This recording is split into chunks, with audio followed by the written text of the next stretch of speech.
That's it, he's gone. Okay. Hi, this is Speech 1311. I'll be introducing to you my persuasive speech about discipline, and I would like to first introduce audience. Remove your fingers away. Hi. Hello. Yeah. One of the questions that we all want to ask ourselves is, do we should we let our discipline be left to parents only? And my philosophy and my definition of discipline is that we correct the situation as it happens. We correct the mistakes as it happens. As a parent of a 10-month-old and being around my nephews and nieces as they grew up, I know that discipline should be an all-around situation or attribute that people should take up.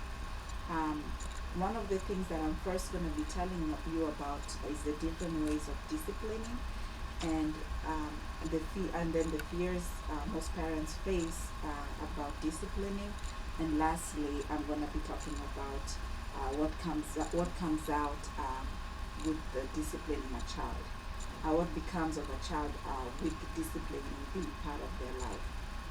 Let's first look at the different ways of disciplining. One of the things is being an authoritative parent, meaning that you are the one who are setting the rules and regulation for the child. You are you're letting you're letting you're letting the child you're letting it known to the child when they're making a mistake, and you other people can also be part of that discipline. There are certain ways that you can do this by either uh, verbally or non-verbal ways, meaning that you can use certain words to make sure that that child understands that the discipline is being instilled, using words like stop, don't do that, and being assertive about it. Non-verbal, meaning that you can show your facial expressions and they can know that you're instilling discipline at the time. Um, this Another way of disciplining is the democratic way. This works by explaining rules and being persistent about those rules, meaning that you're letting it be known to the child that this is going to be wrong if you do it this way. You're giving them an opportunity to understand where your stand is as a parent. You emphasize control from within the child. You're letting the child be the final person to decide whether or not they want to endure or be disciplined, because they already know the rules and regulations from your standpoint. The other way of disciplining is being permissive. That means you let the child be the judge of what they want to do. The child can be aggressive, confused, uh, independent, and self-centered due to this kind of disciplining, because they're not being guided by an adult. Which brings me to my next point, which are the fears that are involved with uh, parents wanting to discipline. One of the fears is the fear of retaliation. Some parents will get to see a child do something wrong, but because they know that if I do correct the situation, they're not going to be able to get. There's going to create some friction between the parents. They choose not to discipline the child.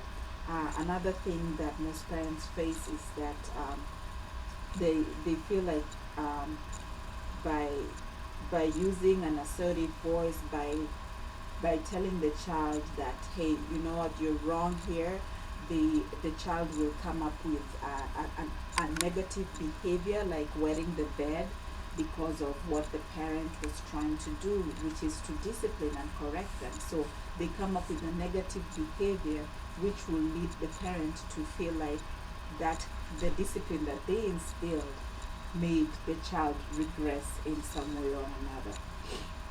Uh, The other fear is fear of resentment. A child, especially in their teen years, may may may be disciplined, but because they feel like, well, that is not part of what the parents should have done or should have corrected their mistake, they stay. For example, by staying past their curfew, the teenager may resent the parents by not talking to them and not communicating to them, and we by because they went against the rules. The other part of it is that the child might stop performing well because of the kind of discipline that was provided to them by the parent. Uh, which will bring me to my last point, and which is the success in disciplining a child. One of the things that most parents do experience is the peaceful mind. You have a peaceful mind knowing that your child knows what your expectations are. They can differentiate between what is right and what is wrong. A child also, due to being disciplined, will have an accept. There's some sort of acceptance. Um, the child is aware of what is wrong, and they know when the parents is telling them that this is wrong, they're able to understand it, and they can get that discipline from anybody. It can be a teacher, it can be a relative, and they're able to accept when somebody tells them that they actually did do something wrong. Another thing is that the child picks up on the kind of pattern of discipline that you provide for them. So the child is able to know, okay, if I go this route, I'm gonna be doing something wrong. So they pick up and they say, okay, fine, let me redirect my behavior because they know that it is wrong. Those are the main points that I felt like make that would make disciplining a success. And to conclude, I would like to recap my points. And first of all, I told you about the different ways of disciplining, and then I gave you about what the fears that come about with the disciplines, and then lastly, I told you what the success is with having to discipline a child. The one thing that I wanted to emphasize is that discipline is on a parent-to-parent basis. We take pride knowing that a child is successful because of what we did as they grew up, and by making discipline be part of what their lifetime, their life growing up was. Without discipline, I feel personally that I would not be what I am today. So let's make discipline be one of the cores in our homes. I want to thank you everybody for listening to my speech, and I hope that we can all get to practice discipline at our homes. No. Show your faces. These are my audience. Thank you.